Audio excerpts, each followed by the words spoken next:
Shalom. First and foremost, I want to give all praise, glory, and the highest honor to Yahweh Bahasham, Yahweh Shai, Bahasham, Chakdash. Double honors to the elders and pastors of Great Millstone, Shalom, to the hopeful elect of the Hebrew Israelites. This brother Rocky coming back with a lesson.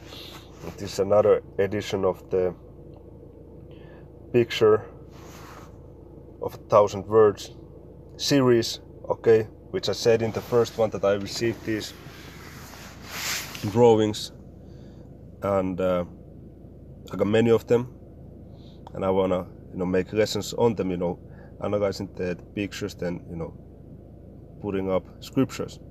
So as you can see, if you've read Exodus, it is talking about Moses, okay? Moses being in the basket in the river, okay? This is Egypt right here, okay? Beautiful picture, this one as well, okay? Which you see chariots also on the top right, okay? Gone. So hey, let me just go to the scriptures. I'm gonna read in Exodus, just the first, maybe also the first chapter completely, and the second chapter goes into Moses in particular. So the first one is a lot of listing, so I'm gonna go through it fast. So Exodus chapter 1 verse 1. Now these are the names of the children of Israel which came into Egypt. Every man and his household came with Jacob. Reuben, Simeon, Levi, and Judah, Issachar, Zebulun, and Benjamin, Dan and Naphtali, Gad and Asher, and all the souls that came out of the loins of Jacob were 70 souls, for Joseph was in Egypt already. Because remember, at this time they had famine, okay, but in Egypt you had food. And Joseph died, and all his brethren, and all the generation. And the children of Israel were fruitful and increased abundantly, and multiplied and waxed exceeding mighty, and the land was filled with them. Now there arose a new king over Egypt, okay, new Pharaoh, which knew not Joseph. And he said unto his people, behold, the people of the children of Israel are more and mightier than we. Okay. And this against the Hamites, so how much more against the Edomites? When it says in Genesis 25 that one shall be stronger than the other, okay?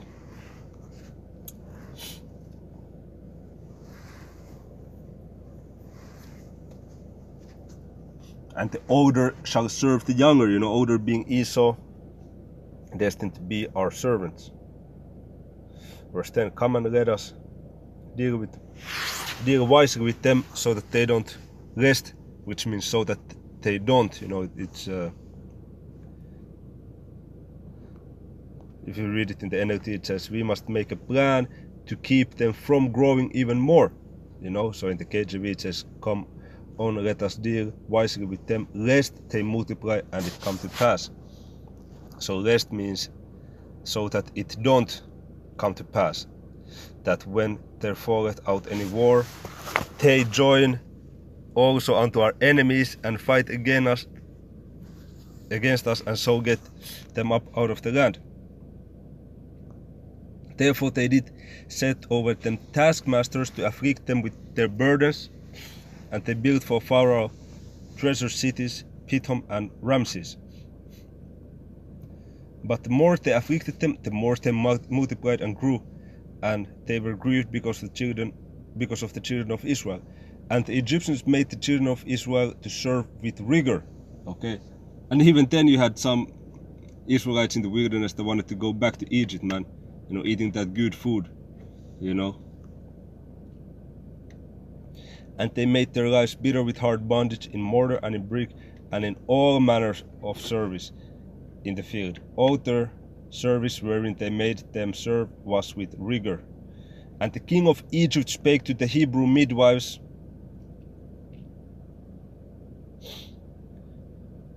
of which the name of the one was Shipra and the name of the other Pua.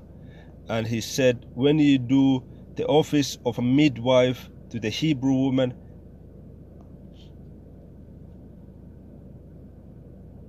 and see them upon the stools, if it be a son, then ye shall kill him, but if it be a daughter, then she shall live.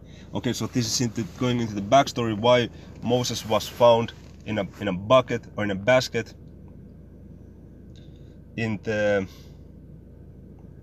river. Okay, so they said to kill the sons, but to let the daughters live. Okay. But the midwives feared the Most High and did not as the king of Egypt commanded them, but saved the men children alive. And the king of Egypt called for the midwives and said unto them, why have ye done this thing, and have saved the men children alive? And the midwives said unto Pharaoh, because the Hebrew women are not as the Egyptian women, for they are lively, and are delivered ere the midwives come in unto them. Okay? We are special people, man. We are not like the Hamites. Let me read that in the NLT. The Hebrew women are not like the Egyptian women, the midwives replied. They are more vigorous and have their babies so quickly that we cannot get there in time. Okay, back to KJV, verse 20. Therefore the Most High dealt well with the midwives, and the people multiplied and waxed very mighty. And it came to pass, because the midwives feared the Most High, that he made them houses. And Pharaoh charged all his people, saying, every son that is born ye shall cast into the river, and every daughter ye shall save alive. Okay?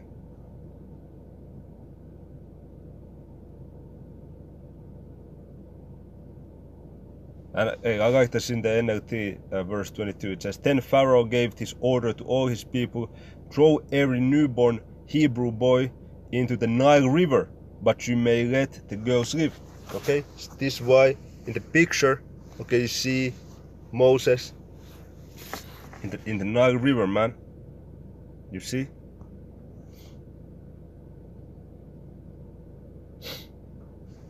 Okay, so let me see. Yeah, this is the Exodus chapter 2. And there went a man of the house of Levi, and took to wife a daughter of Levi. And the woman conceived and bare a son, and when she saw him that he was a goodly child, okay, NLT says a special baby, she hid him 3 months, okay, because normally, you know, the boy should have been killed because of the order of the Pharaoh. And when she could not longer hide him, she took for him an ark of bulrushes, and daubed it with slime and with pitch, and put the child therein, and she laid it in the flags by the river's brink. Okay? And his sister stood afar off to wit what would be done to him. Okay? And the daughter of Pharaoh came down to wash herself at the river, and her maidens walked along by the river's side. And when she saw the ark among the flags, she sent her maid to fetch it. So it was the Pharaoh's daughter who saw Moses, okay, and she sent for her servant, for her maid, to fetch it. Okay, so in this picture, this would be Pharaoh's daughter, and it's accurately so-called dark-skinned woman, you know, because it's the Hamites. Okay, and Moses as well, you can see the so-called dark-skinned boy. Okay, I believe you had that. I forget the name of the movie. Was it Ten Commandments, where you had this? The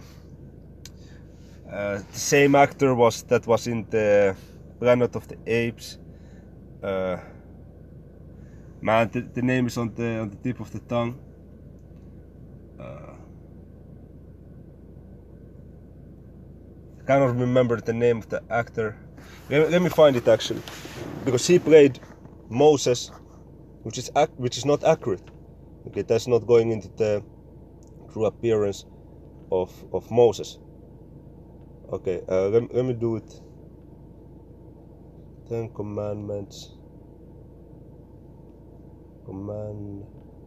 movie. So they're gonna have the name of the actor. Yeah. Man, I had it too. Yeah, Charlton Heston. Yeah, playing Moses. You know. That's not it. That's not it, man. So verse 6, Exodus 2 and 6, KJV. And when she had opened it, she saw the child, and behold, the babe wept. And she had compassion on him, and said, This is one of the Hebrews' children. Then said his sister... Okay, so the baby's sister. It says that in the NLT. Let me read it in the KJV first. Then said his sister to Pharaoh's daughter, Shall I call to thee a nurse of the Hebrew woman, that she may nurse the child for thee? Okay. And in the NLT it says, Then the baby's sister approached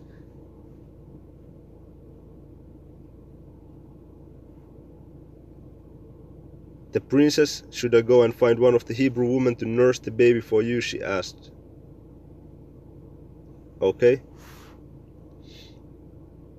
So that might have been Miriam, okay, because Moses had siblings, maybe it was some other sister, but the ones that is mentioned, that his brother is Aaron and his sister was Miriam. Okay, maybe he had other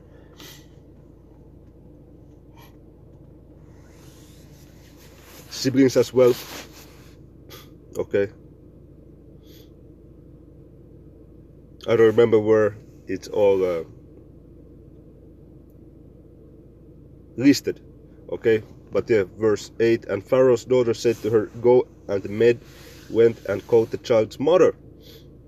And Pharaoh's daughter said unto her, Take this child away and nurse it for me, and I will give thee thy wages. And the woman took the child and nursed it. Okay, so the Pharaoh's daughter took liking unto Moses, and the child grew, and she brought him unto Pharaoh's daughter, and he became her son. Okay, you see, and she called his name Moses, and she said, Because I drew him out of the water.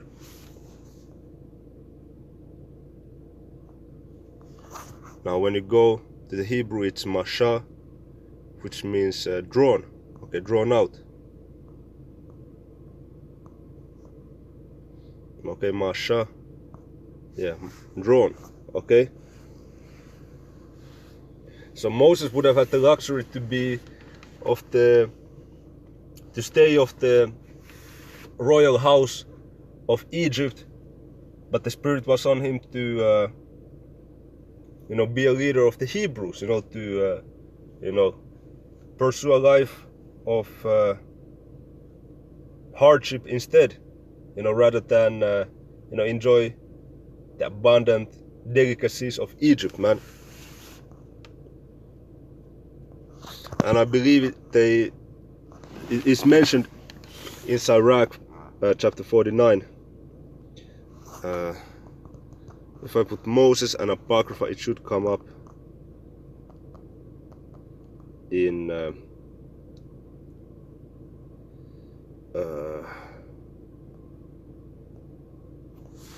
I don't know why I said chapter 49, but yeah, let me see.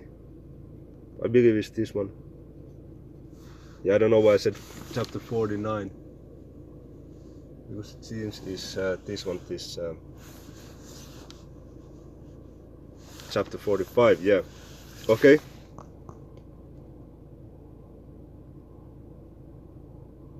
Okay, Sirach 45:1, and he brought out of him a merciful man which found favor in the sight of all flesh, even Moses, beloved of the Most High, and men whose memorial is blessed.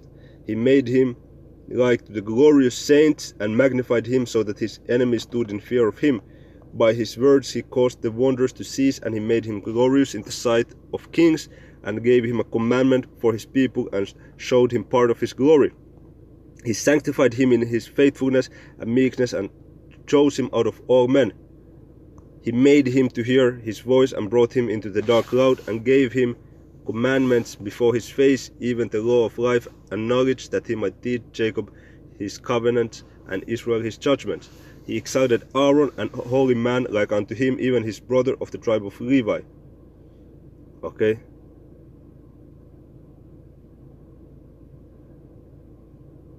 Let me see. I'm trying to find something.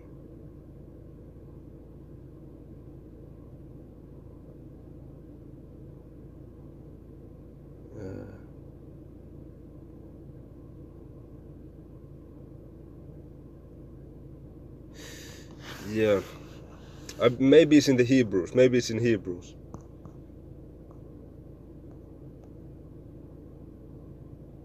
Yeah. Yeah, this is it. Gone. Hebrews 11:24. By faith Moses, when he was come to years, refused to be called the son of Pharaoh's daughter. You see, he could have been living that abundant life for good, choosing rather to suffer affliction with the people of the Most High than to enjoy the pleasures of sin for a season, esteeming the reproach of Yahushua greater riches than the treasures in Egypt, for he had respect unto the recompense of the reward. By faith he forsook Egypt, not fearing the wrath of the king, for he endured as seeing him who is invisible. Okay? So that's a mighty man, Moses. Okay? Verse 11. And it came to pass in those days, when Moses was grown, that he went out unto his brethren, and looked on their burdens, and he spied an Egyptian smiting an Hebrew, one of his brethren. And he looked this way and that way, and when he saw that there was no man, he slew the Egyptian, and hid him in the sand.